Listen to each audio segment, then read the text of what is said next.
Hallo, dis die 23ste Maart 2026 en jy is so welkom om vanoggend saam ons te kom brul hier op Brultyd en kom ons vra of koning Leo vir ons te begin en dan gesels ons verder.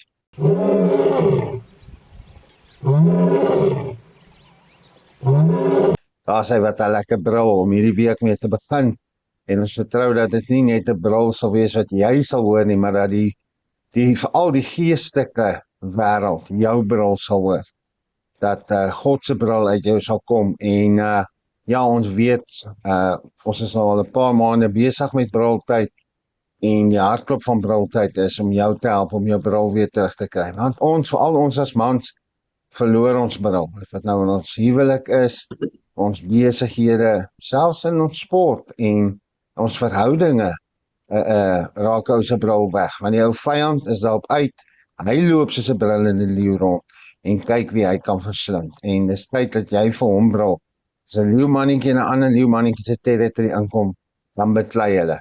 So ek gaan vir Jacques vra vanoggend om ons gas voor te stel. Ons het 'n gas vanoggend om so 'n bietjie te getuig oor dit waaroor ons verlede week gepraat het, oor hierdie onsigbare oorlog wat ons in betrokke is, wat daar verseker is, die geestelike oorlogvoering en kom ons bid gou saam. Vader, baie dankie vir 'n nuwe dag, 'n nuwe week, 'n nuwe begin. Dankie vir 'n naweek wat ons saam met ons geliefdes kon wees, saam met ons kinders, saam met ons kleinkinders, saam met ons vrouens. Dankie Vader, dankie vir u groot liefde dat ons ook saam met u kon wees, dat u met ons was, dat ons nie alleen is nie. U is altyd in beheer, u is ons God en ons Vader en u is die groot leeu wat oor ons brul. Die leeu uit die stam van Juda. En ons sê vir u baie dankie dat ons kon opstaan vanoggend, dat ons krag en gesondheid het om hierdie week aan te pak. En ja, dankie Vader. Daar's oor die afgelope week soveel mense oorlede wat ek geken het. En 'n ou raak so bewus van dat daar is 'n dag wat 'n ou se eindvletjie gaan blaas. En dan moet ons weet, die mense sal sê, hierdie man het gebrul vir Jesus. Baie dankie Vader, in Jesus se naam. Dankie vir Pieter wat vanoggend saam met ons is. Ons bid dat u hom sal gebruik en tot eer en verheerliking van u naam, dat mense sal hoor, u is 'n God wat lewe en wat gewaaragtig is in die stryd en wat getrou is en wat goed is. In Jesus se naam. Amen. Dankie manne, dankie liewe kyker, liewe luisteraar, dat u ingeskakel is. En Jacques, ek wil vir jou vra om vir Pieter voor te stel en dan sien ons uit om te hoor wat ons boeta vanoggend gaan uitbrul hier op Brultyd. Dankie. Nou sê, môre julle almal op hierdie geseënde maandagooggend, wat 'n lekker dag is dit nie. Ek het na laasweek se praatjie het ek het sterk in my gevoel om getuienis te lewer oor hoe die duiwel kom om te lieg, steel en te verwoes. En ek ken vir Pieter van een van my ander groepies, manne van die woordgroepie, en ek het hom gevra om vanoggend vir ons 'n getuienis te kom gee.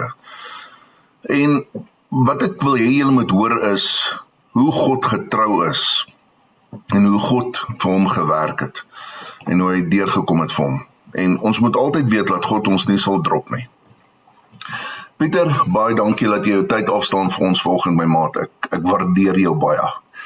Ek gaan oorgee vir jou, my maat, en dan is dit vertel jou storie. Dankie Pieter. Dankie.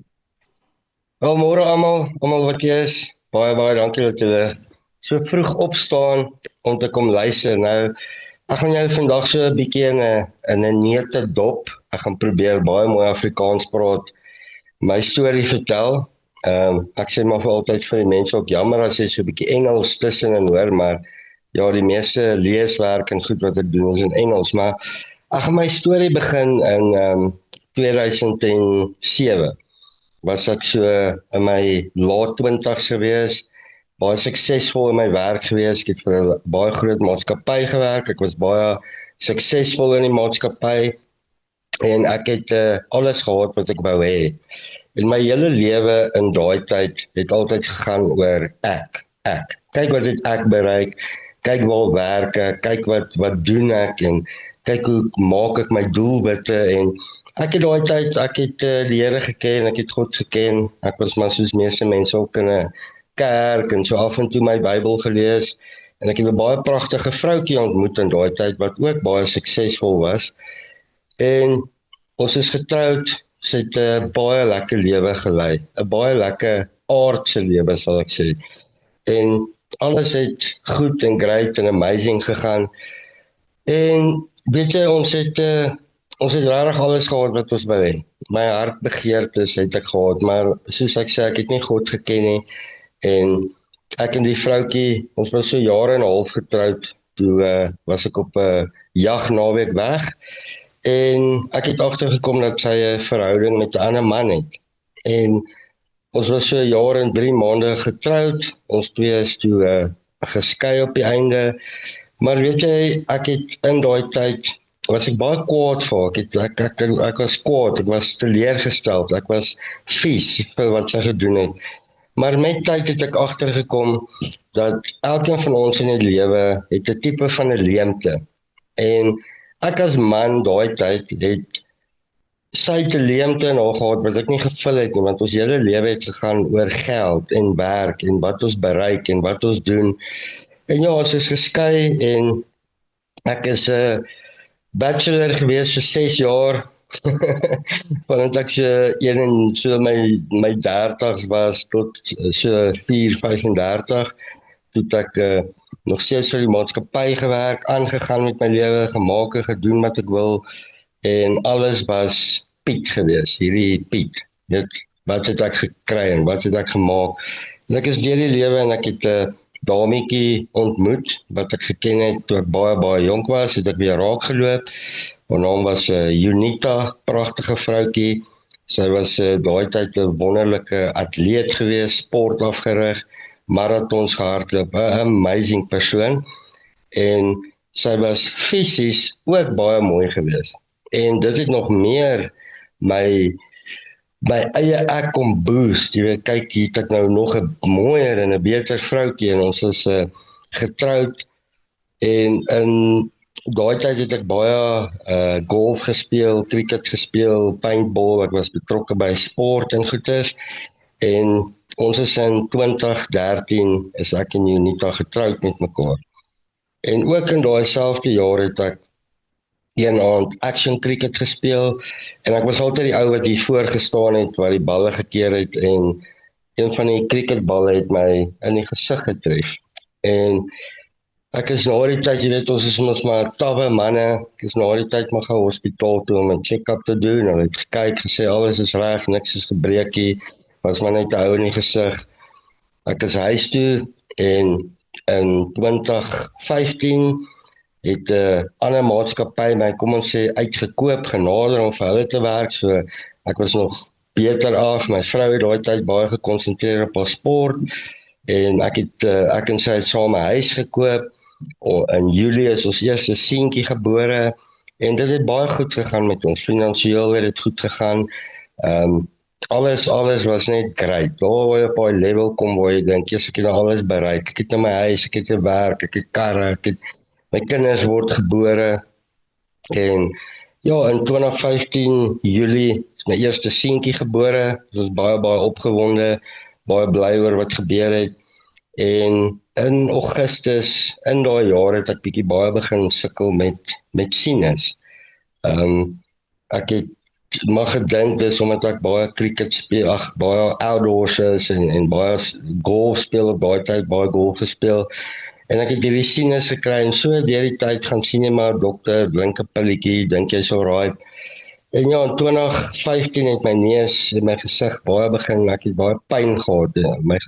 My neus het baie begin bloei en ek is eventually by 'n dokter uitgekom en die oggend toe ek by die dokter instap, ek het nie geweet daai tyd hy's 'n kopkanker spesialis nie, het ek die oggend by hom ingeloop en hy het my blad geskit en hy het my so gekyk en vir my gesê, het jy 'n vrou, het jy werk? En ek het sê, ja, ek het 'n vrou en werk, en hy het vir my gesê, bel hulle nou, en hy het vir sy sekretaresse gesê, reël vir die teater. En Jy weet, ek stap by 'n dokter en ek sê, hallo dokter, hoe gaan dit? Ek sê, hier vir sinus, my neus bloei bietjie, wat gaan aan? Die volgende oomblik sê 'n dokter vir jou dat daar's moeilikheid, daar's probleme, ons moet dit vinnig uitsort en ek skrik 'n bietjie. En weet jy, in daai selfde dag, 3-4 ure later, is ek in die teater in, dokters het 'n biopsie gedoen en 'n week later het ek in die dokter se spreekkamer gesit en hy het vir my gesê, Pieter, jy het 'n baie gevaarlike gesigkanker. Nou, as jy 'n bietjie beenkankers en karsinome en plaveisselkarsinome verstaan en dis in jou gesig, dan en 'n dokter kyk jou in die oë en sê ek moet 'n baie groot operasie op jou doen om jou lewe te red, dan skrik jy nogal bietjie jouself in 'n volgende stap van jou lewe in. Want ek het ingegaan, ek was hierdie persoon, niks sal ooit met my gebeur nie. Ek het bereik in die lewe wat ek wil hê en die volgende om ek sê dokter, ek moet jou lewe red, jy is besig om dood te gaan. En nou skrik en ja, ek is huis toe, my familie gepraat, dokters het my baie mooi vertel en ek wil nie nou in die baie gruesome detail ingaan nie, maar hulle het presies vir my gesê wat hulle gaan doen, want baie kankers is behandelbaar. Hierdie kanker het al baie van die been aan die binnekant van my gesig begin wegvreet en dis baie naby aan jou brein, dis baie naby aan jou keel en jou kliere. En ek het baie geskrik, want alles in jou lewe is normaal en die volgende oomblik sit jy en dokters moet jou lewe red. En ek is in, dink dit was die 28ste November, het dokters by 'n Suid-Afrikaanse hospitaal het ek ingegaan vir 'n operasie, maar hulle het vir my gesê daar's 'n baie goeie kans dat jy kan doodgaan. En as jy 'n bietjie beenkanker verstaan, been is baie kanker in been, omdat dit poreus is, kan baie vinnig versprei sodra jy net aan dit raak of aan dit begin krap. En ja, dit is baie moeilik om voor jou vrou te staan, 6 maande oue baba en familie, en te sê ek gaan julle dalk nooit weer sien nie. En dan begin 'n man se hart verander en jy kom baie vinnig, baie nader aan God. En ek is in die operasiesaal in, en ja, dit was 'n 18 uur operasie gewees. En na 18 ure toe ek uitkom, was ek so 'n paar dae glad nie by gewees nie. Hulle het my onder sedasie gehou en hulle het baie plekke gesny. So wat met my gebeur is, hulle het op my arm, ek sê altyd, daar's my hemelse merkie, daar's my warrior maak. Ek het so 'n maak van die warrior en ja, hulle het vel daar uitgehaal, hulle het vir my nuwe dele in my mond ingebou, hulle het my stuk van my been uitgesny, die been tussen jou knie en onder op jou, tot by jou enkel, het hulle daai fibula uitgesny, en ja, hulle het 'n nuwe verhemelte gebou, hulle het 'n stukkie been ingesit, hulle het my in die keel geopereer. Ek het al baie keer hoor ek mense sê, ja, jy lyk so 'n brilparra, jy lyk bietjie vet, maar ja, die ding is ek sit met baie stapels en skroefies en goed wat my hele gesig bymekaar hou, want om julle net 'n idee te gee, hulle het my oopgesny onder my lip en dan basies my hele gesig afgehaal om oral al die verskillende stukke been uit te sny. En die operasie was ook 'n eerste attempt. So terwyl ek in die teater was daar so 14 verskillende spesialiste gewees, wat kom kyk het, wat waargeneem het, en gesien het die operasie, maar toe ek uit die operasiesaal uitkom, was my hele arm basies van my hand regdeur tot by my skouer in gips gewees. My bobeen was van my lies af reg onder tot by my enkel in gips. Al die plekke waar hulle gesny het en skin grafts gedoen het, moes hulle heeltemal toemaak. En ja, jy lê in 'n hospitaalbed toe ek uitkom en ek moes van voor af alles leer doen. Ek moes leer asemhaal, ek moes leer praat, ek moes leer sluk van voor af. En ja, jy verstaan hulpeloosheid as jy in 'n hospitaalbed lê. Jou arms kan jy nie gebruik nie. Hierdie arm was vol drippe, pype. Jy kan nie loop nie, jy lê in 'n bed. Jy het 'n 24 uur verpleegster wat langs jou sit, wat jou basies moet voer. En toe ek in daai bed lê, toe het ek 'n paar goed in my lewe begin besef is, hoe waardevol jou lewe eintlik is, hoe waardevol jou gesondheid is, hoe waardevol dinge begin raak, hoe God jou oë begin oopmaak, om vir jou te kan wys wat alles in die lewe, hoe jy hom eintlik ook nodig het, en hom moet dankbaar wees vir elke iets. Nou, ek het 'n dingetjie wat ek sê, en ek gaan dit vanoggend vir julle wys is, vir my om net 'n koffie te kan vat, of 'n bekertjie te kan vashou, en koffie en water op my eie te kan drink, is 'n wonderwerk, want op 'n tyd het ek in 'n bed gelê en ek kon dit nie eens doen nie. Ek moes vir iemand kyk en vir hulle oog knip en geleide maak dat hulle jou toe kom en jou hoor en dan vir jou 'n slukkie water kon gee. Daai tyd het ek so baie pype, ek was gesny in die gesig. Al my senuwees en spiere in my gesig was daar, kon nie praat nie, kan nie eet nie, jy sukkel om te sluk en jy is afhanklik van iemand. En dit wys jou baie keer ook met God, hoe afhanklik is ons van God. So ons eintlik hierdie mense wat net hier op aarde is, ons is so afhanklik van hom, ons het so hom nodig. Maar wat gebeur het, ek het na 10 dae, ek is in intensief en ek het uit die hospitaal gekom en ek het die operasie gemaak en waar dokters gesê het, ek sal dit nie maak, het ek baie vinnig recover, baie vinnig leer eet, praat, sluk, weer leer my arms gebruik van vooraf, ek moes leer om te loop van vooraf en ek het dit baie vinnig reg gekry. En daar sê ek net vir die Here dankie, en in 2016 in Februarie het ek gegaan vir bestraling. Dokters was bang in my gesig, hulle het nou baie uitgesny, maar omdat jou been poreus is, kan die kankerselletjies nog iewers lê en daar kan nog kanker wees en dis 'n mediese nagmerrie wat hulle vir jou verduidelik. En ek het gegaan vir die bestraling, 36 sessies wat hulle my in die gesig gebrand het. En dit was nou 10 jaar terug, het dokters actually nog nie die tegnologie gehad wat ons vandag gehad het nie. So hulle het my baie gebrand in my gesig. Ek het opgeëindig in die hospitaal weer 4 weke. Ek het gebrand, ek het naar geword, ek het siek geword. Dokters kon nie uitfigure wat gaan aan nie. Hulle het ek het die hele tyd die reuk van gebrande vleis. Ek kon nie eet nie, ek het verskriklik maar geword. Ek het oor die 3, 4, 25 kilogram verloor en ek het net die hele tyd sleg gevoel. Jy voel horrible. Jy ruik hierdie gebrande vleis en jammer as ek bietjie gruesome raak, maar jy ruik brand en jy's die hele tyd siek en jy voel nie lekker, jy kan niks vir jouself doen nie. En ek het hierso so in Maart, April, Mei het ek gelukkig my werk het bietjie polisse vir my gehad waar hulle my kon cover. En ja, in Julie toe kom my broker na my toe en sê vir my, luister, ons het 'n baie groot fout begaan met jou polisse en niks van jou polisse kan uitbetaal nie. Nou, as jy in 'n bed lê en jy is besig met recovery en jy weet jou lewe is geset want jy het geld, jy het polisse in plek, die volgende oomblik verloor jy alles. En terwyl ek siek is, kom my werk aan my toe en ek moet basies bedank by my werk om geld te kan kry, om my pensioen te laat uitbetaal om te kan lewe.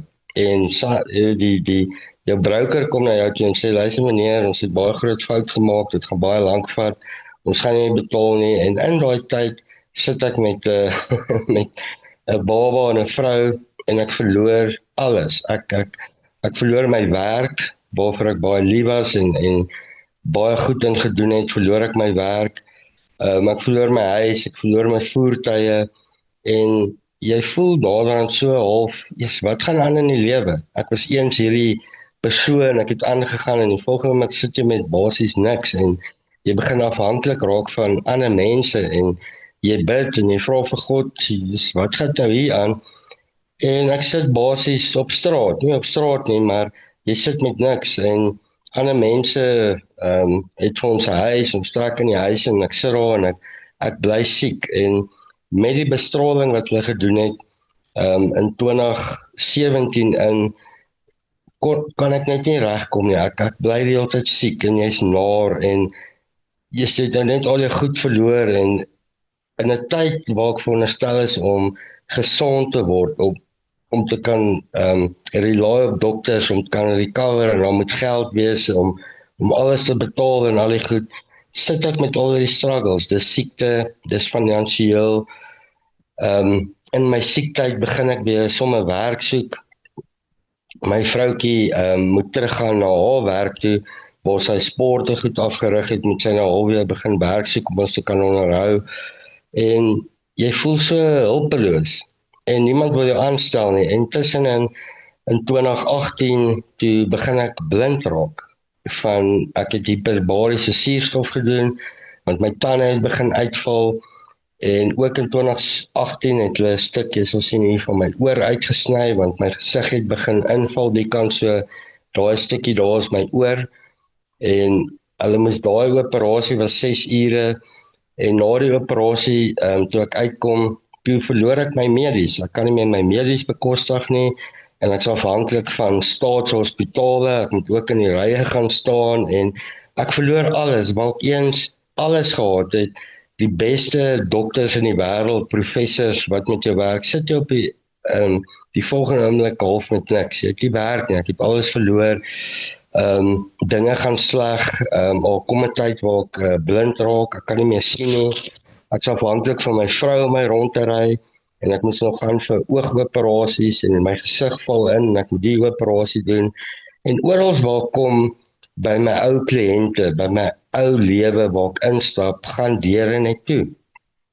En op daai tyd het ek regtig nie die Bybel verstaan nie. Ek het nie versies geken nie, ek het die Here eintlik nie geken nie. Ek het gedink ek ken hom, maar ek ken hom nie, en ek begin rondgryp, en alles gaan net verkeerd. Alles wat kan verkeerd gaan net verkeerd. En hierso in 2018, toe kom ek by 'n punt waar ek voel ek moet 'n einde maak aan al hierdie dinge. En want jy voel so hulpeloos, jy voel alles gaan net toe, alles wat ek probeer, die besighede tussenin wat ek probeer, niks wil werk nie, en oral waar ek iets probeer, doen mense my in, en ek doen daai deel wat in die Bybel ons altyd waarsku is, in daai tye begin jy vertrou op mense, want jy ken nie God nie, jy ken nie die Here nie, jy weet nie wat se wonderwerke hy kan doen nie, jy hoor al hierdie goed,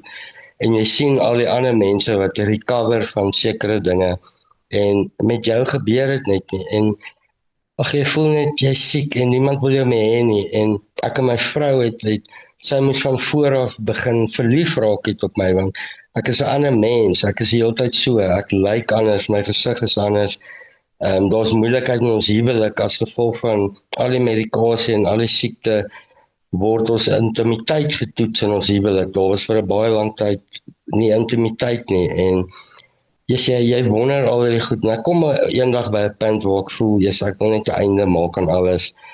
En ek was so deel van 'n mannegroep, en ek ry die dag en ek dink, ek gaan hierdie oom dalk bel. Miskien moet ek hom net bel, miskien antwoord nie, en om vir julle idee te gee, dit was die Dinsdag voor die Paasnaweek. En ek sit daai tyd, ek het nie 'n kar nie, ons leen so 'n karretjie vir die Paasnaweek by ander mense, en ek sit met 'n hele volle 16 sent in my bankrekening. En ek sit daai dag en jy dink, hier gaan Paasnaweek, almal maak reg vir familie. Ek het al by mense geld geleen, ek is afhanklik van mense. Ek het my pensioengeld wat ek gekry het by my werk, ek lewe nou 2-3 jaar daarmee, probeer werk, en ek sit in hierdie situasie, en ek ry na hierdie persoon toe, en ek sê vir hom, luister, ek het net nou genoeg gehad, hier sit ek vandag. En die persoon kyk my in die oë, en hy sê vir my, 'n baie belangrike iets, en hy sê vir my, ek wag al lankal, dat jy na my toe kom. Baie keer kom God na jou toe, maar baie keer moet jy ook jou lewe draai na God toe, en sê, God, hier's ek gee oor, en ons is trots, en ons het hierdie ding in ons, veral mans, ons is trots, ons wil nie sommer net opgee nie, ons wil nie aan die deur gaan klop nie, ons wil nie vir ons vriende sê, ons is skaam, wat gaan die mense sê, en jy loop met hierdie fake smile rond, maar jy binne in jou het jy seer, want jy trots, en jy wil nie eintlik laat mense sien wat aangaan nie, en jy steek al daai goed weg, en terwyl ek al sit, sê die persoon vir my iets, ek het vir jou gewag, en ons kan baie oor daai wagdeel praat, en die persoon kyk my net so, en hy sê vir my, die Here sê, ek moet vir jou sê, jy moet gaan sit. Nou, as dit voor 'n Paasnaweek is, jy wil 'n einde aan 'n klomp goed in jou lewe maak, jy sit met 16 sent in jou bankrekening en 'n geleende voertuig, dan wil jy nie hoor, die Here sê, jy moet gaan sit nie. En ek sê vir die persoon, okay, en ek maak 'n nota, okay, ek moet gaan sit, en ek kyk vir hom, hy sê vir my, dis al, is daar nog iets, waarmee ek jou kan help, en ek sê, ek verstaan nie, en hy sê vir my, die Here sê ek moet vir jou sê, jy moet gaan sit, verstaan jy wat beteken sit nie, en ek sê, okay, ek verstaan, en ek is al weg, en ek gaan huis toe, en ek staan die Woensdagoggend op, en my vrou vra vir my, wat gaan jy vandag doen? Ek sê, ek gaan sit. Hierdie oom het gesê, die Here sê ek moet sit, en ek sit daai dag, terwyl ek sit, begin ek goed hoor, en een ding wat ek nou baie keer vir mense sê is, die lewe waarin ons lewe, die tydperk, die wêreld daar buite is verskriklik vol geraas, vol chaos, vol geskree, vol drama, en hulle doen dit sodat jy God nie kan hoor nie, want al wat jy God kan hoor is in stilte. En ek sou baie keer, ons sal nou daarby kom vir mense is 10 minute 'n dag, net 10 minute gaan sit, bære jou koffie, bære jou sigarette, bære jou musiek, bære alles wat jy gaan sit vir 10 minute en luister net. En daai dag terwyl ek sit, hoor ek hierdie kant, iets sê vir jou, dis Paasnaweek, jy's 'n loser man, jy kyk waar dink jy het jy gekom in die lewe, jy dink jy's al hierdie goed deur, en jy dink jy gaan dit maak, en jy dink jy's so cool, en jy dink jy's hierdie ou, en hier sit jy vandag, jy het niks, en aan die ander kant hoor ek 'n stem, wat vir my sê, jou beste is op pad. En ek weet nie wie is al buite nie, maar ek wil vandag vir jou sê, jou beste is op pad. Nou as jy sit, voor 'n Paasnaweek, 16 sent in jou rekening, jy het niks oor nie, om te sien jou beste is op pad, is baie moeilik, maar dit leer jou iets in die lewe, om te begin vertrou op God. En ek sit daai dag, en 5 uur die middag, toe besluit ek het nou genoeg van God gehad. Hierdie ding werk nie, want hier sit ek, dis Paasnaweek, my lewe is 'n gemors, ek is siek, ek kry nie werk nie, alles is net horrible, my vrou sit vas, ek sit met al die goed, en ek sê vir my, ek roep my vrou, ek sê vir hy sê, ek het genoeg van God gehad, hierdie God ding, hierdie liewe Jesus dingetjie, dit werk nie vir my nie, want hier sit ek, dis 5 uur, dis Paasnaweek, wat gaan gebeur, en ek begin 'n vuur aansteek, en ek sê vir vandag brand ek alles in die huis wat te doen het met liewe Jesus. Elke liewe kruisie, elke Bybelboekie, en ek sê vir my vrou nog daai dag, ek kon onthou het vir gesê, ek is die man in die huis, julle sal vir my luister. En ek kry die boeke bymekaar, en ek gaan steek 'n vuur aan, ek sê ek gaan hierdie goed brand, en ek hoor my vrou praat op die foon met haar ma, en sy sê, luister, Pieter is besig om crazy te raak, en ek steek 'n vuur aan, en so 20:05, vat ek my Bybel, en ek wil my Bybel in die vuur druk, en in daai oomblik lui my foon, en dis 'n vreemde nommer, en my vrou kom uit gehardloop, en sy sê my, hoor iemand bel jou, en ek kyk na die nommer, ek ken nie die nommer nie, en ek antwoord, nou gou vinnig vir jou te sê in 'n nutshell, toe ek by my eerste maatskappy gewerk het, waar ek die eerste keer getroud was, het ek saam met 'n persoon gewerk, en ons was 2 chasers. Ons het targets gechase, en ons was altyd so mekaar gechallenge, en hy was 'n verskriklike goeie verkoopspersoon, en ek het hom altyd so bietjie gebied, en ons het baie goed saam gedoen, en toe ek weg is by die maatskappy, was hy rukkie daar, en hy is aan 'n maatskappy toe, en ons het seker so 3-4 jaar van daai oomblik in 2018 het ons baie lank nie met mekaar gepraat nie. En die volgende oomblik lui my foon, En ek antwoord die foon en hy sê vir my, "Hoi Piet, hoe gaan dit?"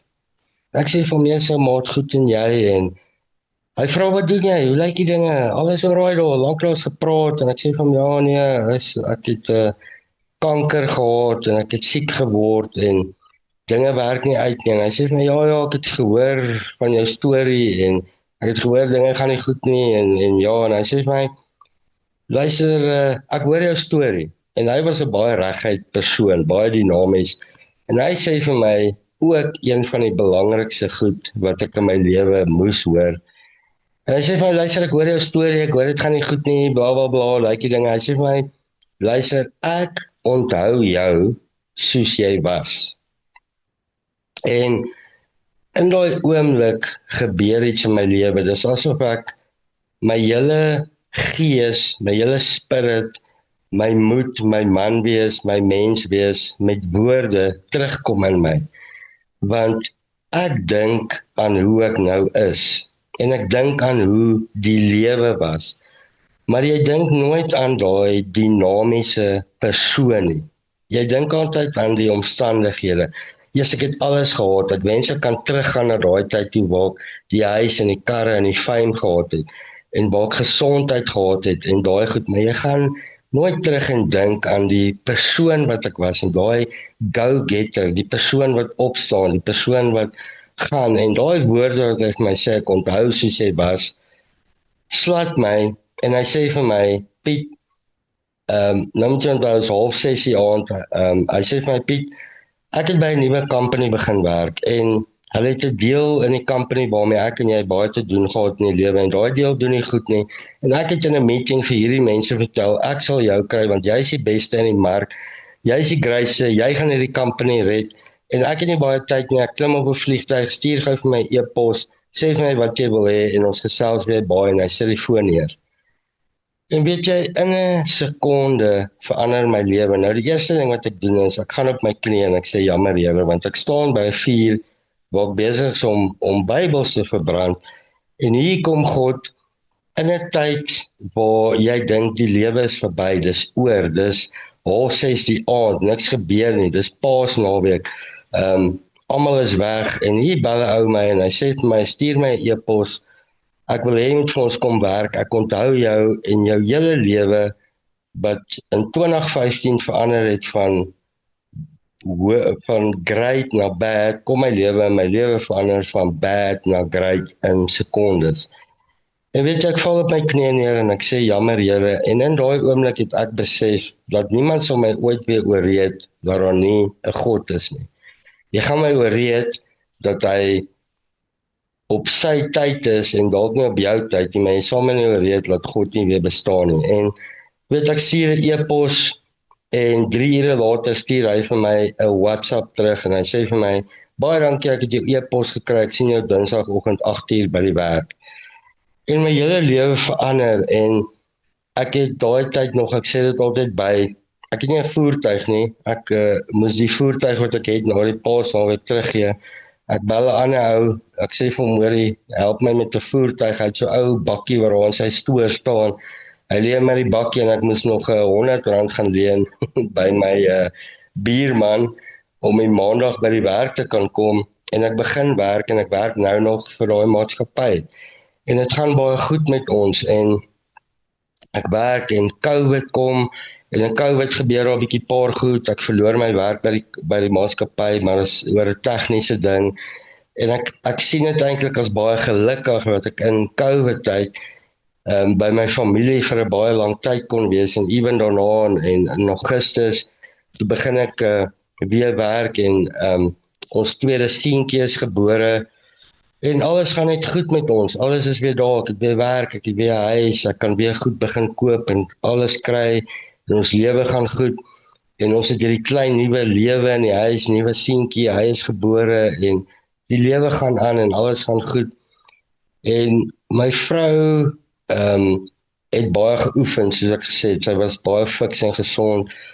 En toe seentjie gebore is, toe kon sy nie meer so baie oefen nie, en sy kon nie meer baie sport en goedes doen nie.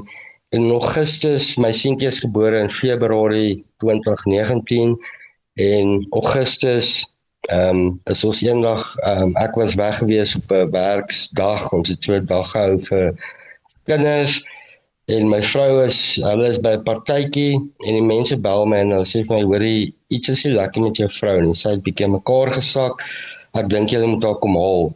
En ek jaag terug, en ek kom by die kinderpartytjie, en sy lê by die mense op die bed, en die mense by wie sy was, die man was 'n apteker, of hy is 'n apteker, hy het vir 'n pilletjie gegee, ek laai my vrou in die kar, en ons kom toe na my huis toe, maar ek kan onthou so 4-5 weke voor hierdie gebeur het sy baie begin sê haar borspyn en sy voel ongemak en ek het eintlik, jy weet, as jy my vrou gesien het, sy was baie fiks, sy was baie gesond, jy dink glad nie siekte of iets nie. En ons ry hospitaal toe en ek sien sy lyk nie lekker nie, ons gaan hospitaal toe, sy is in die hospitaal en sy sê die hele tyd sy voel nie lekker nie haar bors en ek sê ja, onthou soms jy baie boetie vashou en op die wiegstoel lê en lekker wieg en dis ook hoekom jy borsseer is en ek gaan hospitaal toe, ek kom huis toe, ek kom kry gou my kaart en toe ek by die hospitaal kom, is dit absolute chaos. Nou die hospitaal wat ek al gevat het in Pretoria Oos se kant, hulle het nie hart afdeling nie. En dokter storm nou uit en hy sê vir my teken hierdie dokument, ons moet dadelik jou vrou inspuit, jou vrou het 'n hartaanval. En ek skrik weer en ek sê dis onmoontlik. My vroutjie sit net daar in die kamertjie, hulle gaan nou kyk, jy het iemand verkeerd en hy sê en hy wys my die dokumentasie. En my vrou het 'n hartaanval. Sy het op daai stadium al 2 weke voor dit sonder ons laat weet bloedklonte deur haar hart en in daai oomblik het sy 4 bloedklonte deur haar hart. En sy moes nie gelewe het nie en ons jaag met haar na 'n ander hospitaal toe en sy het 'n hartaanval en sy is 3 weke in die hospitaal, hulle sit 'n stents in haar in en sy kom huis toe en sy het verskriklik baie van haar hartspiere verloor. Haar hart, sy het so 'n groot hartaanval gehad dat sy net 20% van haar hartspiere oor het en jy weet jy kom terug en dis asof jou lewe van voor af begin. Hier sit ek is deur al hierdie dinge, ek het deur dinge gewerk in my lewe, ek is deur die traumas, ek is deur alles en hier sit ek en my vrou wat goed is in sport, wat haar hele lewe gaan oor hardloop en afrigting en sport het 'n hartaanval. En ons sit by die huis en ek sien die seer in haar en ek het ook laat sy nie werk nie en ons het weer al finansiële strain op ons lewe, want dis nou weer een minder inkomste en al hierdie goed en jy vra vir die Here hoekom en jy gaan daardeur en ek kan sien hoe my vrou sukkel en ek begin agterkom hoe sy moes gevoel het toe ek siek was, want ek kom agter hoe dit is as sy siek is. Ag, ons gaan deur en ek werk en ja, die 20, ons gaan in Desember in en dit is toe al 2023, ons het na 'n nuwe huis toe getrek en ons bly baie lekker, my vrou is lekker rustig en die plek waar ons bly, omgewing is nice en sy besluit in 2023 dat sy weer gaan oefen. Sy wil baie graag die Two Oceans weer gaan hardloop. Sy het baie hierdie Comrades se marathon gehardloop en stadig begin sy oefen. En een middag het sy my seun gaan hulle het so gaan draf 'n roetjie en sy het teruggekom en sy het bietjie duiselig geword en sy wou aan die paal vashou en sy het die paal gemis en agteroor geval en sy slaan haar kop teen die teerpad. En ons gaan uit, ons kry haar en sy het 'n ligte harsingsskudding gehad. En ek kom huis en ek sê toe vir my vroutjie eendag, jy gaan moet ophou oefen, want jy het nou hierdie hart en ek weet jy oefen en jy's baie, my vrou was verskriklik gedetermineerd. Sy was 'n verskriklike vlinder geweest. Sy kon nooit stil sit nie. Sy het baie gepraat, meer as ek glo dit of nie.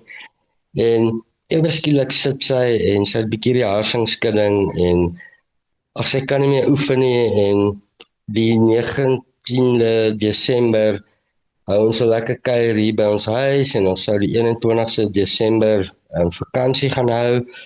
En die 19de, 20ste Desember klim ons die aand in die bed, sy toe nou, dit was in Augustus, bietjie die kop gestamp en alles. En ons is in Desember en ons maak reg om op vakansie te gaan. En almal is opgewonde en ons klim die aand in die bed. Ek kon onthou dit was nog baie warm geweest. En 12 uur die aand skrik ek wakker en sy maak 'n snork, 'n baie harde snork. En ek draai om na haar toe en ek wil haar, want omdat sy die hartaanval gehad het sy partykeer bietjie gesnork. En ek druk teen haar lyf en ek voel haar hele lyf teen haar skouers en agter op haar rug is sy papnat gesweet. En toe ek die lig aansit, toe het my vrou 'n hartaanval gehad. Maar sy was reeds opgetrek, haar gesiggie was potblou, haar vingers en voete was al styf geweest en dis absolute chaos in my huis. Nou, my skoonsussie het so 'n jaar voor dit, het sy by ons ingetrek en ek roep na my skoonsussie en ek begin CPR op my vrou doen en sy lê daar en ek wil nie dat die kinders in die kamer inkom en dit sien nie en ag is chaos, sy kom en sy help en ons het my vrou van die bed af en ek doen CPR en ek besef in daai oomblik dat my vrou is dood. Al die lig wat ek inblaas, die CPR wat ek doen, niks gebeur nie. Dit is net 'n traumatiese ervaring. Ons bel ambulance jaag uit. Jammer as ek so 'n bietjie skiet. Ek wil dit hier so vat.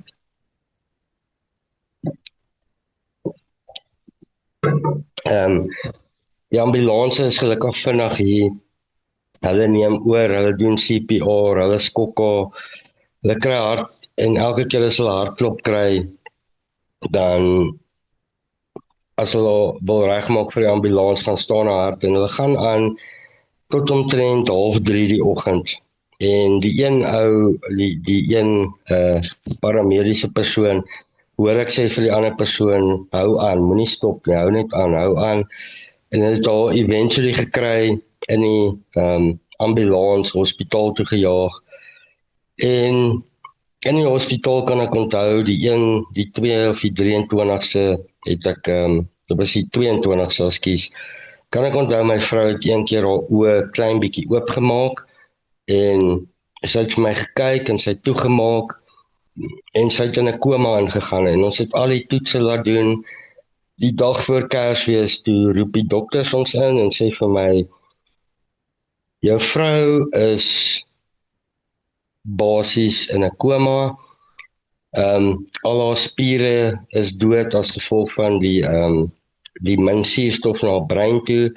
Dis basies net die masjiene wat haar lewe aan die gang hou. En ek sê weer, dis in 'n tyd waar jy moet Kersfees vier, jy moet gelukkigheid vier, nuwe jaar kom naby en hier sit ons en dokter sê vir jou, dis basies verby. As jy uitkom, sy sal nie kan verstaan nie, sy sal nooit kan praat nie, sy gaan in 'n reistool wees, dis neurologies is daar niks, absoluut niks wat hulle vir haar kan doen nie. En sy is in daai koma in en die 31ste Desember was ek by haar gewees. Besoektye was baie streng, my seentjies kon ongelukkig net op my LED te gee. My een seentjie is nou 7 en my ander seentjie word 11, so ek het 2 baie jong seentjies.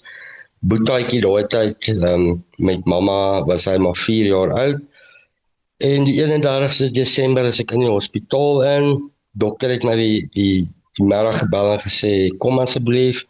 En ek is alleen in die hospitaal toe en ek het ingekom en dit was absoluut chaos. Die masjiene, ek wil nie te veel oor praat nie, dit is baie keer bietjie moeilik. En ek het buite gesit en die dokter het na my toe gekom en gesê, jou vrou is oorlede op die 31ste Desember. Sy het in daai tyd wat ek was, het alles gaan staan, hulle kon niks vir haar doen nie en sy is oorlede. En weet jy, ek ry daai dag huis toe, dis die 31ste Desember, almal maak reg vir nuwe jaar en ek staan 1 Maart op en ek moet 'n begrafnis reël. En in daai oomblik, die oggend toe ek eventually nou wakker word, nie baie geslaap, hier rukkie geslaap, word ek wakker en ek sê vir God, wat nou? Wat is die doel van my lewe? Wat gaan nie aan? hoekom gebeur al die goed? En God wys my in daai oomblik iets en hy sê, Pieter, en ek het gedink daai tyd, ek is 'n goeie mens, ek ken God rarig, en God openbaar daai oomblik aan my iets, en sê, baie keer moet ek alles wat jy het, by jou wegvat, om vir jou te kom wys wie jy is, en om jou 'n nuwe persoon te kom maak. En God wys my, soos hy in die Bybel gemaak het, as jy jou lewe verander, verander hy jou naam. Saulus het Paulus geword, julle manne wat nou die Bybel baie meer ken, weet God het mense se naam en karakters verander. En God kom verander my karakter en hy maak my Positive Piet. En ek kry die gevoel van Positive Piet. God gaan iets great and amazing doen. En ja, ons is deur my vrou se begrafnis en ek begin nader aan die Here kom en ek begin vra en ek begin dinge doen. Ek onthou daai tyd het gesê jou beste lê nog voor en dinge gebeur en hier is my vrou oorlede. Hoe kan dit die beste wees wat voor lê? En ek begin regtig die Here vra en die Here kom verander my karakter. En vir 2 jaar steek ek basies myself weg. Ek is baie selfbewus oor hoe ek lyk. Ek het hierdie snye. Ek moet die hele tyd bril dra. Ek dra 4 verskillende sonbrille. Ek het 2 verskillende leesbrille. Ek is grys. Ek is ouerig. Ek het hierdie gesig wat hang. Mense sê vir my partykeer ek lyk so 'n brilparra en mense kom by my en sê vir my jy moet jou storie begin vertel. En ek kan nie daarby uitkom nie. Ek praat met die Here, ek vra vir die Here hoe, wat, en in daai tyd, voor my vroukie ook oorlede wees, het my gesig, die been begin doodgaan. En dokters was baie bang om te opereer, want sodra jy aan been raak, nou om julle idee te gee, ek wil graag hierdie noem, toe ek in die hospitaal op 'n tyd lê, was daar 'n jongerige man, en 'n trekker het in sy hand vasgery. En hulle het agtergekom hy het kanker in sy hand, beenkanker. En hy het die maandag ingekom en hulle het sy hand afgesit en die dinsdag het hulle ingegaan, die woensdag so binne 'n week het hulle nader aan sy arm en toe sy elleboog en 'n stuk van sy skouer afgesny en binne 6 dae is die persoon oorlede. Dis hoe ernstig hierdie kanker is. En ek moet weer ingaan want die been begin basies, om vir julle te sê, die been begin doodgaan en my tande begin uitval. Ek het al sommer partykeer sal ek sit en so aan my tand vat en dan val daar tand uit en die been is dood en dokters kan niks aan die dooie bene doen nie. En God openbaar een keer aan my, ek kan nie Bybelvers onthou nie, dat hy dooie bene sal regmaak, dat hy die dooie goed in jou lewe sal regmaak en al hierdie goed gebeur en skielik is jou vrou oorlede, jou klein kindertjies vra, en ek moet weer gaan vir 'n operasie waar ek dit nie kan maak nie. En ek gaan in vir die operasie en ek kom uit nou, wat gebeur het, onder jou kakebeen moes hulle weer oopsny, hulle moes baie stukke been, dit was 'n 8 uur operasie, stukke been wat dood gaan verwyder, want hier kom nie suurstof in my gesig in nie, ek sit op suurstofmasjiene, en dan kom nie genoeg suurstof nie, en die been gaan dood, en ek gaan in vir die operasie, en toe ek uitkom, toe sê die dokter vir my, jy gaan oor 'n week huis toe, en ek wil vir jou sê, baie jammer, maar aan die binnekant van jou mond is daar nie weefsel nie. Ons kan nie jou mond toewerk nie, en hier lê ek met 'n exposed kakebeen. Nou as jy hier waar jy vandag sit en jy trek so vinnig asem en daai koue wat jy op jou tande voel ek vir 7 tot 8 weke op my kakebeen en ek kan weer nie eet nie, ek kan nie praat nie, ek kan nie asemhaal nie, want elke asem, teegie asem wat jy inasem, gaan op daai been en hulle gee vir jou pille vir pyn en net niks werk nie, en ek dink dit was hier by die 3de of 4de week, lê ek met hierdie pyn en ek kan nie eet nie, ek kan nie praat nie, ek voel ongemaklik, my hele kakebeen is uitgesny, hulle het daarom my 2 tande hier en 1 tand daar gelos en ek lê een aand en ek het weer baie vrae vir die Here en ek sê Here, en hy wys net vir my die hele tyd, jou beste lê nog voor, jou beste lê nog voor, jou beste lê voor. En in hierdie oomblikke wat jy wil opgee, ek verstaan jy nie as die Here vir jou sê, maar jou beste lê voor nie. Ek sê Here, jy het nou net my karakter kom verander. Jy wys ek's positive Piet En hier lê ek in 'n bed, hoe kan ek ooit positief piek? Hoe kan ek positief bly as hierdie seer en pyn nie is? En ek lê hierdie aand op my bed en ek wil nie in die detail ingaan nie en dit was nie 'n out of body experience en al daai weird goed nie. Maar toe ek lê, voel ek dat my siel wil my liggaam verlaat. Ek wil net hierdie pyn weg hê. En in my tyd, al my tye in die hospitaal, het ek altyd, ek hou baie van golf, het ek myself, my liggaam leer rus en in my conscious mind het ek begin golf speel. So ek sal in 'n bed lê en in my conscious mind sal ek my sien self golf speel om uit te kom uit die reality in 'n conscious state waar ek nie pyn voel nie, waar ek kan golf speel, myself geniet. Ja, jy is bewus van die seer en goed. En ek lê daai aand en ek speel golf in my kop en ek voel dat my siel wil weggaan. Ek wil nie meer wees nie en die volgende ek weet nie wat gebeur nie, maar ek staan langs my bed en ek skrik en ek dog, joh, is ek nou dood? Wat het gebeur? En ek staan fisies langs my bed en ek weet nie hoe ek al gekom nie. En ek voel net 'n saligheid en ek klim terug in die bed en ek slaap en ek word die oggend wakker en ek het niks pyn nie. My pyn is weg. En ek gaan deur die recovery en ja, ek is deur al die dinge en God kom vul my beker met positiwiteit en God wys my ek moet hierdie positiwiteit begin uitdeel. En ek dink dis wat God net met my gedoen het. Ek is deur al hierdie goed, deur al die vrae en ek dink ja, die vyand kom nog elke dag en hy wil by jou wegvat want hy sien ook die mooi wat God vir jou het. Dis net jy wat dit nie kan sien nie. God wil jou karakter kom opbou. Ja, dit is moeilik om in daai tye te glo dat dinge gaan beter wees. En ek is ook nog hier waar ek vandag is op 'n recovery deel, maar ek kan elke dag in my lewe sien hoe God dinge kom verander, hoe God dinge mooi maak. My beker is vol positiwiteit en God het my beker laat oorloop met positiwiteit en dis hoekom ek vandag hier is.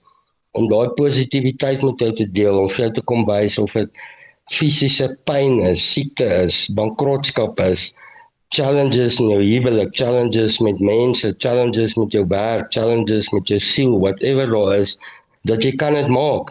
Ek het nou gehoor, toe julle praat is daai bril, wat se bril sit jy daar uit?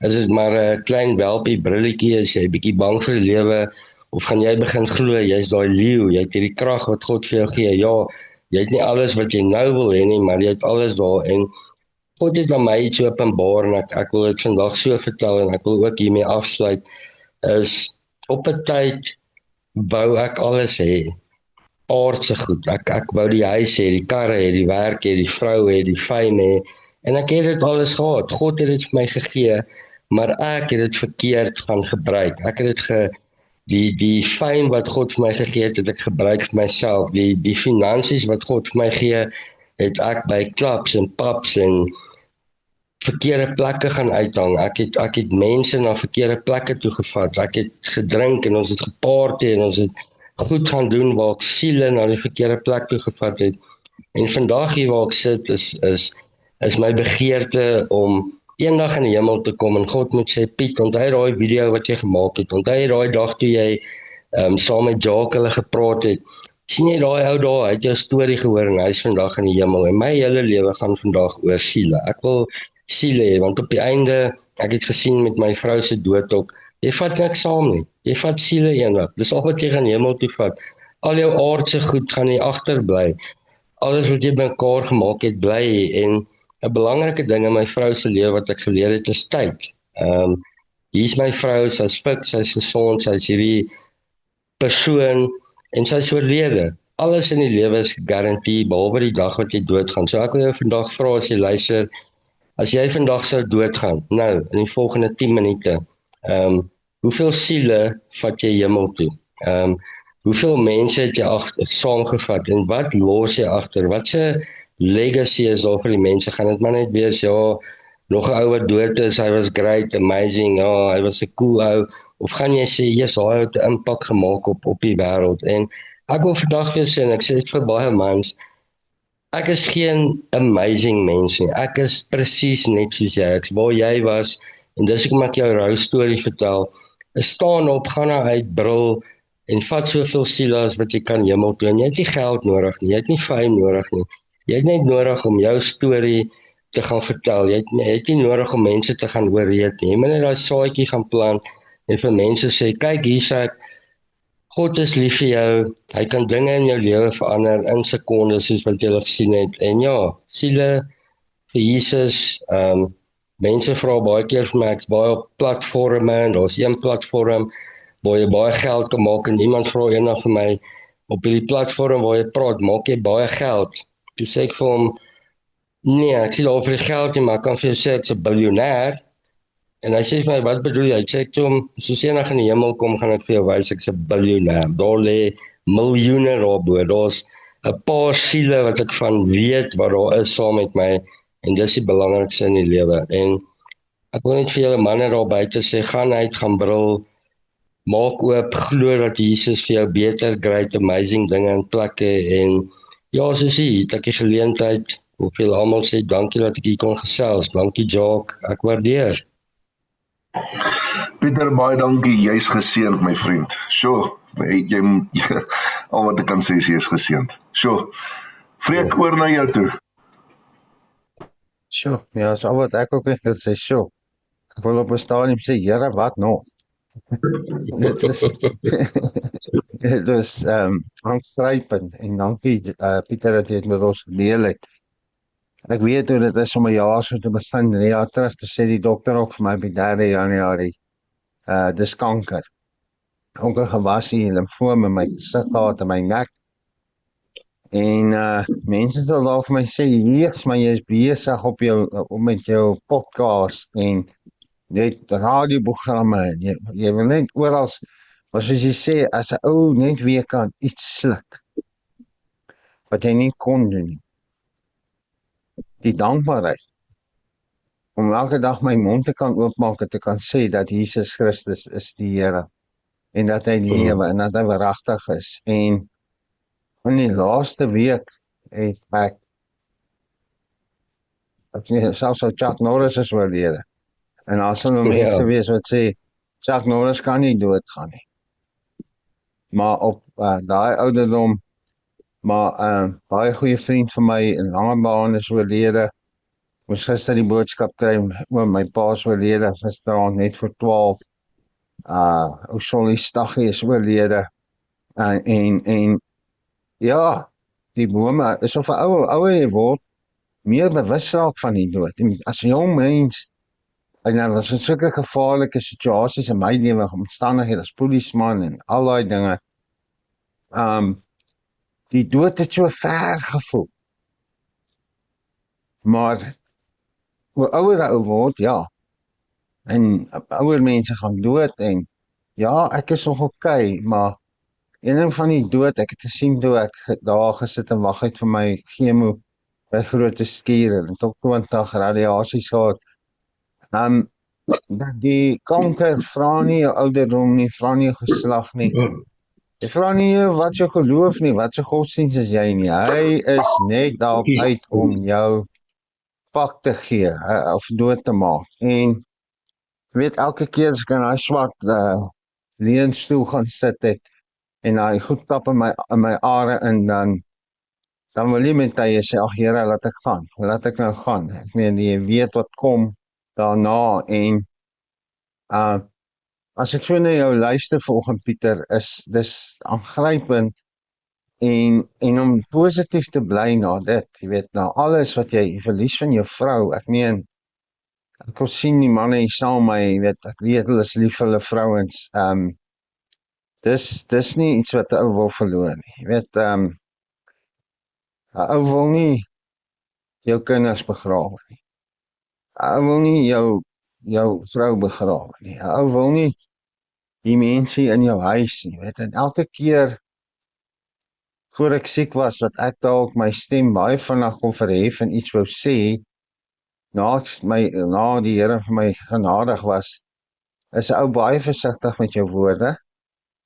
nie dat 'n ou aanslaag maar jy weet nie môre of er nog 'n tydjie gaan wees. Soos jy gesê het, 5 minute van nou af, 'n tydjie gaan wees om jammer te sê nie. Weet ek en my vrou het 'n paar jaar terug sit ons daar by Rema, dis toe Raymond Collie nog gelewe het, was wel 'n hele paar jaar terug. Sjoe, seker amper meer as 20 jaar terug, ja. Sit ons die dag daar so in die gebou, ek het sy, my skoonma en 'n ander vrou, en ons sit daar en hulle sê die hele tyd, yes, this is going to be a big surprise for you today, this is going to be an amazing day, what you're going to hear today is going to change your life, en die volgende oomblik, toe pastoor hy daarvoor staan, begin hy praat oor 'n pastoor in Nigerië, wat in 'n motorongeluk was en oorlede is.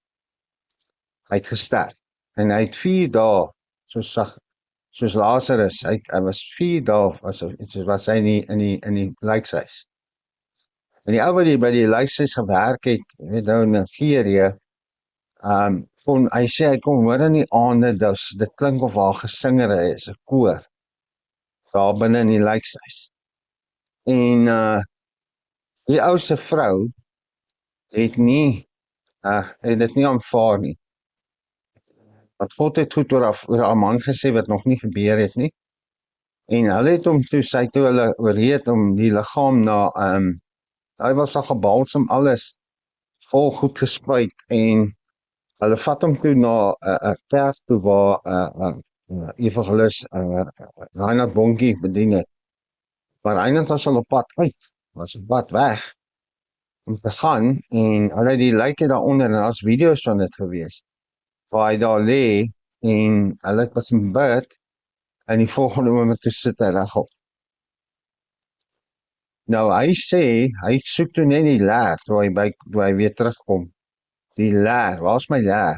En hy sê toe hy dood was, het 'n engel saam met hom gestap met hierdie leer. En hy toe hel toe gegaan, en die engel sê, hulle staan by die hel, en die engel sê vir hom, jy gaan teruggaan, maar as jy nou gesterf het en dood was, is dit jou voorland gewees. En hy sê, dit kan nie wees nie. Ek is 'n man van God, ek preek, en hy gooi die feite wie hy, ek. En hy moes hoor, gaan weg, ek ken jou nie.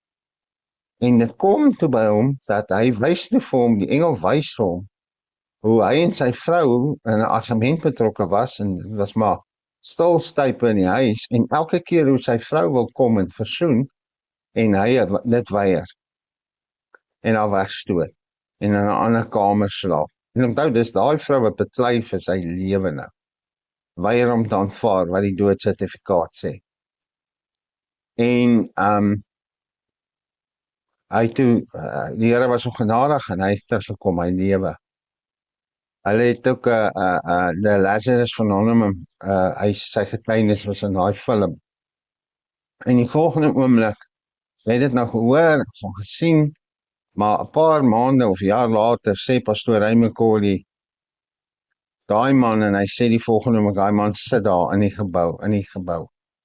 En daar staan hy en sy vrou op en loop vorentoe. En ek wil vir julle sê, dit was 'n heilige chaos.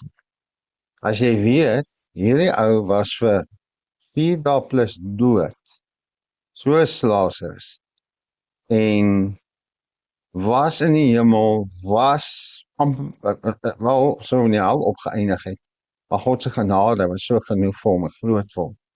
En hy stap daar soms sy vrou by verhoog. Ek moet vir julle sê, daai plek is gevul met die heerlikheid van die Here, want dit was iets om te beleef. En gewoonlik sal ek nou vir die res van die manne vra of hulle iets wil sê of iets wil byvoeg, maar ek gaan dit nou eers bietjie laat oorstaan, as een van julle iets wil vra na die tyd. Maar die tafel is gedek, vir jou wat kyk of luister. Nou, ek sien weer oor die naweek ook, weet, baie goed van Roy Strauss se video's en goed, daar's altyd iemand wat braak, wat ek het so kan sê, of die vyand braak oor wat gesê is. En of jy nou alles saamstem wat iemand sê of nie, as dit kom by God en of God bestaan, jy weet die Bybel sê, nie vreek vermaak nie, die Bybel sê, as jy sê daar's nie 'n God nie, is jy 'n dwaas. Want jy luister na 'n getuienis van 'n man wat sy Bybel in die vuur wou smy. En dit is net daar waar God hom ontmoet en vir hom sê, antwoord die foon, antwoord deur die oproep. En nog daarna moet getuig, hy verloor sy vrou. En wat ook al nog gebeur het. En nog steeds kies om positief te wees. Jy kan glo wat jy wil. Weet ek 'n hele paar jaar terug met Ellen Hale toe hy nog gelewe het en waar Christoph in die gevangenis was, dat saam Andrei Stander hulle een van die bankrowers was. Moes eendag by hom gaan staan met sy enkel sel. En hy het ook gesê, glo nie in God nie, hy sê God nie. Ateïs gewees. En ek moes net om te gaan met sy sel staan en vir hom sê, dit is tyd dat jy terugkeer na jou eerste liefde toe. Wat vir my sê, daar was 'n plek in sy lewe wat hy vir Jesus geken het, die eerste een. En hy het sommer vir my begin viool speel in al sy boeke daar. En ons het 'n gesprek oor Andrei Stander en of Andrei oorlede is. Nou ek weet ook in die polisie daar's baie manne wat glo hy is nie oorlede nie. Maar ons het nou gesien met daai kappel in Amerika, jy dink jy kom weg in 'n land met iets, maar hulle gaan veel vang. En ek en hy eendag sit ons in ons te gesprek en ek vra vir hom, glo jy Andrei is dood? Ja, hy sê so dood. So he's dead. He's dead. En ek sê vir hom, hy's ook nou intussen oorlede, maar ek sê toe vir hom, nou okay, dit wat jy glo, as jy glo daar's nie God nie en 'n lewe na die dood nie, 'n ewige lewe of 'n ewige straf nie. As dit is wat jy glo, die waarheid is, en dat ek vra van waar's Andrei nou? Hy sê nee, hy's dood. Daar's niks van hom oor. Ek sê as jy reg is, het ek wat anders glo, niks om te verloor. As jy doodgaan en dis dit, dan ek mos niks om te verloor nie. As ek glo dat daar is 'n lewe, en 'n ewige lewe wat ek kan beerwe as ek in Jesus Christus glo en hom vertrou. En ek sê toe vir hom, maar as dit wat ek glo die waarheid is, wat het jy om te verloor?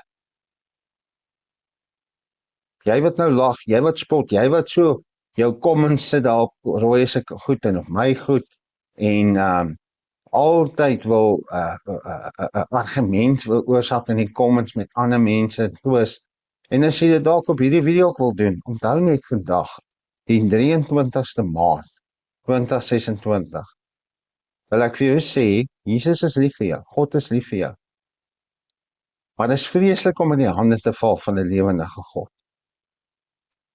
En elke keer wat jy dit verwerp en wegstoot, as gevolg baie keer van pyn en lyding in jou wonde in jou lewe van kinds af, nou weier jy om in God te glo in sy bestaan.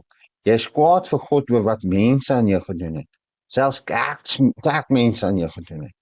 Wil ek vandag vir jou sê, hy is nog steeds lief vir jou, daar's nog steeds vir jou genade.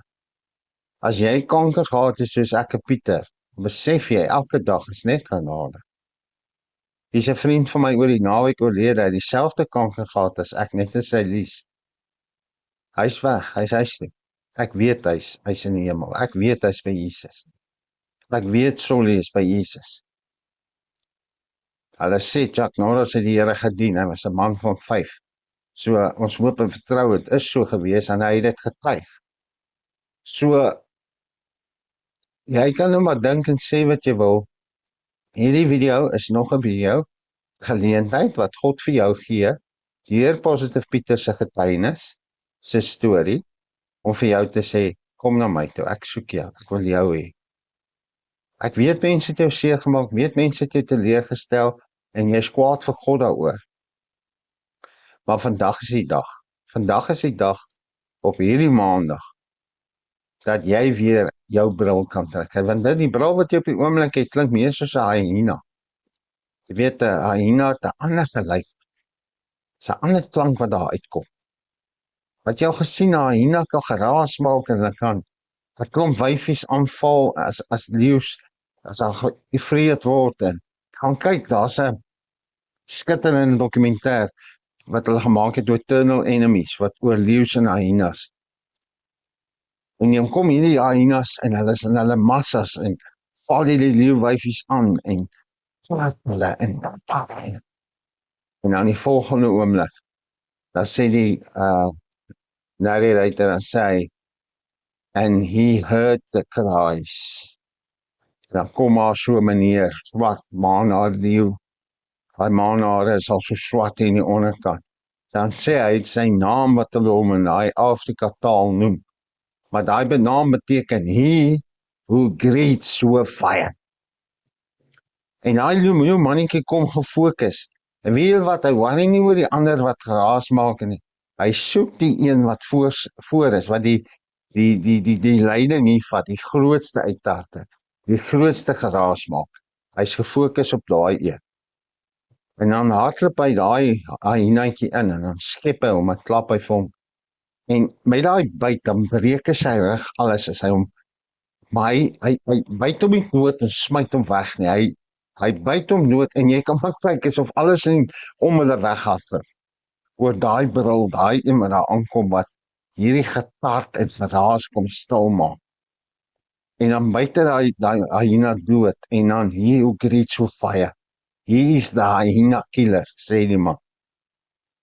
En dan, dit is al donker, dan lê hy nog steeds met daai hyena, daar by sy, wat hy doodgemaak het, om 'n statement te maak en te sê, jy het geraas gemaak, jy het getart, jy het jou grappies gemaak, maar op die einde van die dag, is daar niks van jou oor nie. Jou reuk, jou geraas, jou rug, alles is gebreek, is klaar. En Pieter het dit gesê, jy kan lag, jy kan spot, jy kan, maar jy wat nou luister en sê, Sjoefreka, ek het nou, ek het dit gebid in die begin, ek het nie eens sy getuienis al ooit gehoor nie. Eindvletjie van jou lewe gaan blaas. Die eindvletjie van jou lewe gaan blaas.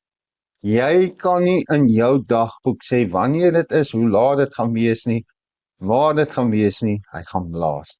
En hier is om jou bang te maak, hier is nie Bible punching, fire and brimstone boodskap nie, nee, hier is 'n boodskap van genade, want ons almal het gesondig en ontbreek aan die heerlikheid van God. So as jy vandag sy stem hoor, en jy wil vandag seker maak, jou naam word in die boek van die lewe geskryf. Want die woord van die Here sê, voorwaar, ek sê vir julle, die wat aan my glo, sal die ewige lewe beerwe. God het die wêreld so lief gehad dat hy sy enige gebore seun gegee het, sodat die wêreld nie verlore kan gaan nie, maar vir ewig kan lewe, die wat in hom glo. Johannes 3:16 het ek my eie gemaak, want so lief het God vir vreek gehad, dat hy sy enige gebore seun vir vreek gegee het, en omdat vreek in hom glo, sal vreek nie verlore gaan nie, maar vir ewig lewe. Jesus het nie gekom om te oordeel en te veroordeel nie. Hy het gekom om te soek die wat verlore is, en om hulle te red. So as jy vandag jou hart en jou lewe vir Jesus wil gee, bid gou saam met ons. Sê, Vader, ek ken nie regtig. Here Jesus, ek ken nie regtig. Maar wat ek vandag gehoor het op briltyd, my gees getuig daar iets dat dit die waarheid is. Ek kon sien met my oë, ek kon hoor met my ore. Ek vra U, maak my hart oop, my geesmens oop, dat ek in my gees dit wat nou besig is met my te gebeur, te kan aanneem, te kan vat en myne te kan maak. Dankie dat U bereid was om aan die kruis vir my te gaan hang, Here Jesus. Dankie dat U bereid was om in my plek te gaan sterwe, my straf op U te neem. Here Jesus, baie dankie. Ek vra U, vergewe my sondes. Kom was my skoon, reinig my, Here. Kom maak my gesond, kom maak my vry. Geef my 'n nuwe hart. Here Jesus, ek neem U vandag aan as my Here, as my verlosser. Ek bely met my mond dat Jesus Christus die Here is. En ek glo in my hart dat U uit die dood het opgestaan. Wie is die koning van my hart, die koning van my lewe? Kom heers in my, Here. Dankie dat U die dood vir my oorwin het. Dankie dat U die angel van die dood kom uithaal.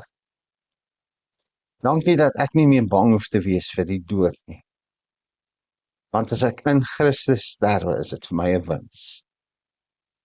Sal ek vir ewig lewe. Dankie dat U my vandag aangeneem het as U kind. Dankie Here, ek vra U, kom sit die bril, U bril terug in my lewe. Ten spyte van wat gebeur het, ten spyte van my terugslae en my omstandighede, my bekommernisse, my probleme. Wat soos Pieter, dit klink of die probleme soos 'n bengel afstorm. Terugslag op terugslag. Maar hy kan nog steeds getuig dat Jesus is die Here, is die weg, die waarheid en die lewe. Dankie Here. Kom neem my vandag aan. Dankie dat U my aangeneem het as U kind. En dat ek U my Vader kom. Ek wil ook almal vergewe wat my seer gemaak het, my te nagekom het. Ek wil hulle vryspreek en hulle seën. Ek weier om 'n gijslaer te wees. Ek wil vry wees. En al wat vir my ook nou van belang is om te sien hoeveel siele sal my kan hemel toe. Dankie Here. Dankie dat ek ook myself kan seën en vir myself kan sê ek het jou lief en myself kan vryspreek en kan vergewe en sê ek vergewe jou omdat God jou volkome vergewe het. Dankie Here. Dankie dat ek nou U kind is en dat ek U my Vader kan noem. Vra dat U my sal doop met die Heilige Gees en met vuur uit die hemel in Jesus se naam. Baie dankie Vader. Amen en amen.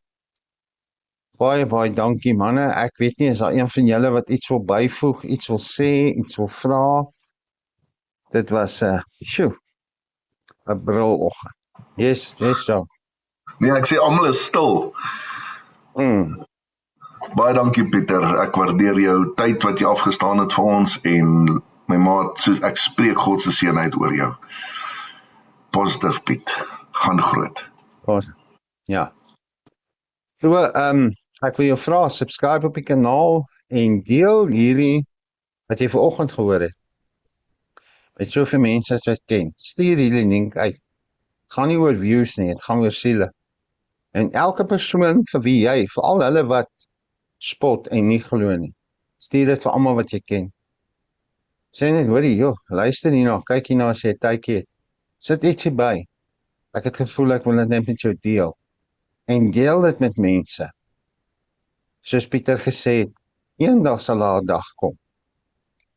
Wat God sê, jy was getrou. Here, wat het ek gedoen? Ek het nie soos Vreek en die ander manne gaan staan en preek op verhoor nie. Nee, Here, ek het nie 'n podcast gehad nie. Ek het nie 'n aanlyn radiostasie of TV-kanaal of YouTube channel gehad of was op Facebook, social media nie. Ek het nie eens amper 'n foon gehad nie. Die Here gaan sê ja, vir elke een wat jy 'n boodskap gestuur het, wat saam gebid het aan die einde en hulle hart vir Jesus gegee het, hulle lewens. Jy deel aan daai sin. So baie dankie Pieter, baie dankie ouens, manne, dit is 'n sekere getuienis wat 'n ou se bril gaan terugsit, verseker myne. Wat ek besef het toe ek na Pieter luister. Elke keer as ek die geleentheid kan kry om 'n mic te vat, of 'n program of 'n podcast of wat te maak, is dit tot sy eer en ons siele by Jesus uit te kry. Mag jou doelwit in hierdie lewe van vandag af wees om jou gawes en talente te gebruik om God die Vader te verheerlik en om mense aan Jesus voor te stel, bekend te stel, wie hom nie ken nie. As jy by daai doelwit bly, sal jy geseënd wees in die naam van die Here. Baie dankie julle, die Here seën en geniet julle week, mooi bly.